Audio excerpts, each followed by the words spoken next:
Hai sahabat Bioma, bertemu lagi pada sesi kali ini kita akan membahas mengenai efisiensi laju metabolisme.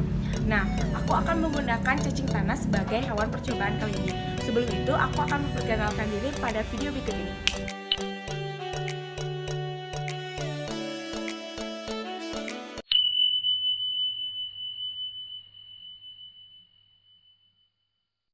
Tujuan dari praktikum kali ini yaitu mengetahui laju metabolisme dari cacing, mengetahui apakah dua sampel makanan yang akan kita uji cobakan merupakan efisiensi yang baik untuk laju metabolisme dari tubuh cacing melalui metode gravimetri.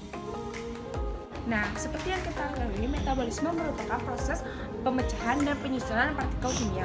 Partikel kimia yang dibahas seperti glukosa, lipid, protein, kemudian adanya substansi kimia dan hormon. Nah, pada partikel kimia ini bisa didapatkan melalui dari lingkungannya, juga dari makanannya dan juga faktor genetiknya. Nah, pada kali ini kita akan menggunakan metode gravimetri. Metode gravimetri ini berupa pengukuran panjang dan diameter serta berat badan untuk mengetahui bahwa makanan atau sampel dalam lingkungannya ataupun lingkungannya mempengaruhi pada laju metabolisme tubuhnya untuk menghasilkan ATP yang berguna untuk meregenerasi tubuhnya dan juga sebagai penyokong fisiologis tubuh.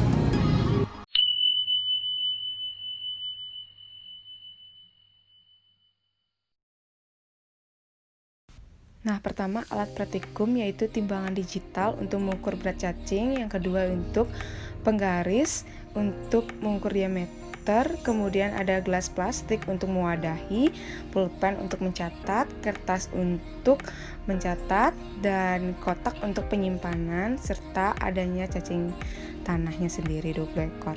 Kemudian ada bahan seperti pasir, ada tanah sawah, dan langkah kerja bisa dilihat pada tayang berikut ini.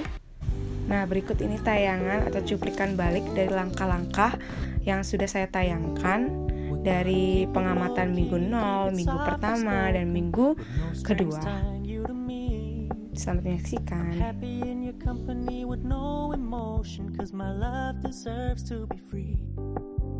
I never wanna look at a house in the garden. I never wanna lock you down. I know you're not mine, it's just my turn, but we can still have fun for now.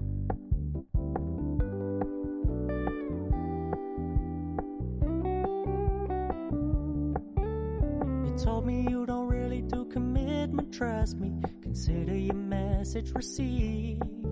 When you said you couldn't take us too seriously, I must admit I was relieved, because I never wanna play happy families with. Ada 20 ekor cacing tanah, media tanah sawah, dan pasir.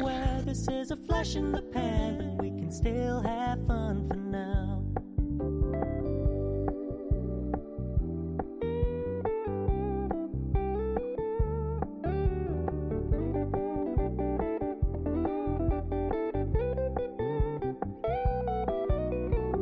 So when you stop paying so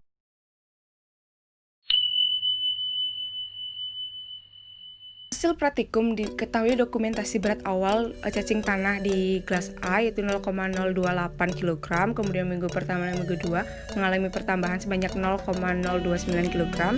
Kemudian ada kelas plastik B yaitu pasir pada minggu awal yaitu 0,021, dan minggu 1 dan minggu 2 mengalami kematian. Kemudian ada gravimetri berupa panjang dan diameter. Pada cacing A itu mengalami pertambahan panjang dan diameter, sedangkan cacing B mengalami kematian pada panjang dan diameter awalnya. Dan kemudian ada presentasi untuk cacing B yang mengalami kematian.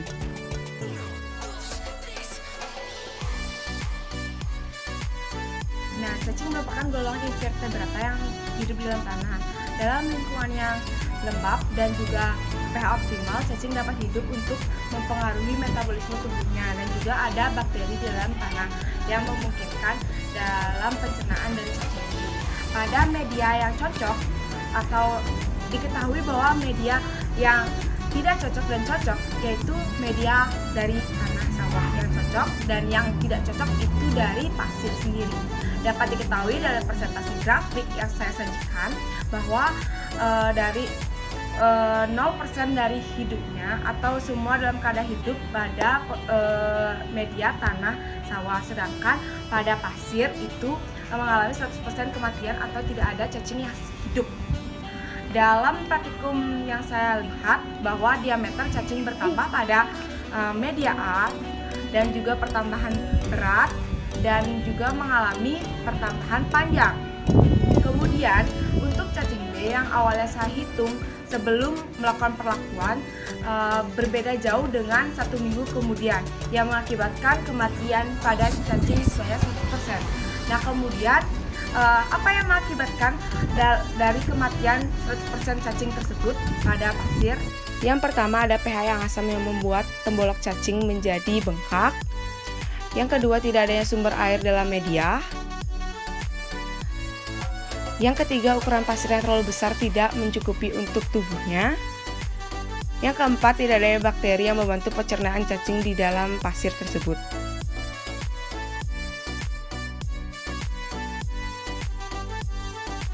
Nah, pada kali ini dapat disimpulkan bahwa media yang cocok adalah media tanah sawah. Yang kemudian yang kedua, cacing itu memerlukan sebuah pH yang optimal, butuhnya bakteri untuk membantu dalam pencernaan kimiawi, kemudian itu adanya air yang cukup dalam tanah untuk membantu dari dari proses memakan butiran dari media yang sudah disediakan. Yang kemudian dapat diketahui pertambahan berat berada di media tanah sawah yang artinya memiliki segala yang dibutuhkan oleh cacing untuk melakukan metabolisme tubuh. Nah, sekian dari praktikum saya kali ini. Semoga bermanfaat. Terima kasih. Sampai jumpa.